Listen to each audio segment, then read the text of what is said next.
Huwa ligeni mpenzi mwana michezo, ni wasaa mwingine tena tunakwenda kujadili yale ambayo yamejiri katika viwanja vya michezo, hususan vya klabu kubwa hapa Tanzania ni Young Africa, na tuna masuala matatu ya kuzungumzia hapa. Ni mambo ya usajili, kuna swala la Haridi Aucho, kuna swala la mrithi wa Stefan Aziz Ki, ni nani huyu, lakini pia tunaye swala la Clement Mzize na nani anakuja kuchukua nafasi yake. Kwa hiyo usisahau kusubscribe. Ninakwenda kukuelezea mambo haya kwa ufupi na nitakwambia dili linakwenda vipi hadi kufikia sasa. Tutaanza naye Haridi Aucho ambaye mwisho wa huu ndo mwisho wa msimu. Mkataba unaisha June hapa, unaisha kesho kutwa, na Haridi Aucho sasa ameanza mazungumzo rasmi na klabu ya Young Africa.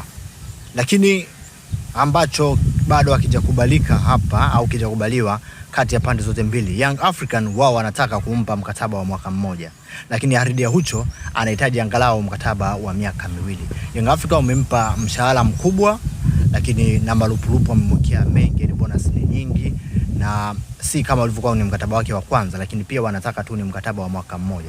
Kwa nini Yanga wanafanya hivi? Yanga wanataka pia huyu anayekuja kuchukua nafasi ya Aucho, yani tunasema ni kama mrithi wa Aucho ambaye Yanga wameshikwisha fanya mazungumzo naye, anakuja hapa Young Africa. Wanahitaji basi pia msimu hata Haridi Aucho kama ndio ni msimu wake wa mwisho, hata asipotumika sana akawa anatumika kwenye michezo migumu au pale ambapo huyu mchezaji kutoka katika klabu ya Stade Abidjan atakuwa amekwama, basi atakuwa na mtu wa kujifunza kutoka kwake. Kwa Young Africans ni wanataka kama kupata ile kushare experience kati ya mchezaji ataye kuwepo na mchezaji mpya, na hii ni caution kubwa, yani ni tahadhari kwamba kama yule mchezaji akija asipo click kwenye mfumo, wanakuwa wana option sahihi, kwa sababu issue za kina Mkude na Shuaboy, Mkude utakuwa ni msimu wa mwisho Young African. Kwa hiyo hawana tena option nyingine. Shuaboy kucheza namba 6 anacheza, lakini si kwa ubora ambao yupo nao Haridi Aucho. Luka Abuya anacheza, lakini si kwa ubora ambao yupo nayo Haridi Aucho. Kwa hiyo kwa swala la Haridi Aucho ndo hilo, wanafanya mazungumzo, bado mambo hayajaenda sawa kwa sababu miaka ambayo wanataka kuongezeana, lakini hizo part zote kati ya pande zote mbili, kati ya Haridi Aucho na kempu yake, lakini pia na Young African, ni watu ambao wanaheshimiana na wanajua kipi wanakwenda kukifanya. Mwisho wa siku tutasikia wamemalizana kama walivyomalizana na Dickson Job. Lakini swala lingine ni kuhusiana na Kwasi Atoula. Sikulisema pale mwanzo, lakini nitalizungumzia kwa ufupi sana. Kwasi Atoula anaondoka klabu ya Young African. Kwa nini? Ana injury ya muda mrefu. Yanga wanaona ni risk sana, sasa itakuwa ni kutumia fedha kumlipa mchezaji ambaye anakuwa yupo benchi, alafu ligi inaendelea, upo na watu wengine, ulete mtu mwingine ambaye labda ni wa kimataifa, kwa sababu na upande wa kule wakina Shedrack Boka wanataka kuletewa mtu.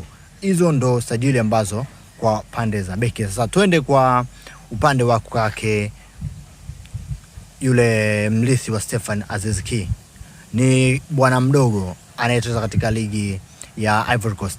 Hapa ni Stade Abidjan, ni timu ambayo imeweza kuchukua ubingwa msimu huu, imempiku wale ASEC Mimosa, na wako na kiwango kizuri. Ben Koyate ni mchezaji mzuri. Sasa kwa msimu huu ambao unafuatia, Young Africa wanajaribu kuona kama wanaweza kumleta mchezaji huyu ili kuongeza nguvu katika nafasi ya Stefan Aziz Ki, japo Pacome Zouzoua ndo amekabidhiwa jukumu la kucheza namba 10 mpaka pale msimu utakapokwisha. Na kia upande wa Clatous Chota Chama ambaye msimu huu ni wa mwisho kwa Young Africa na anaenda kujiunga na klabu ya Azam Sport.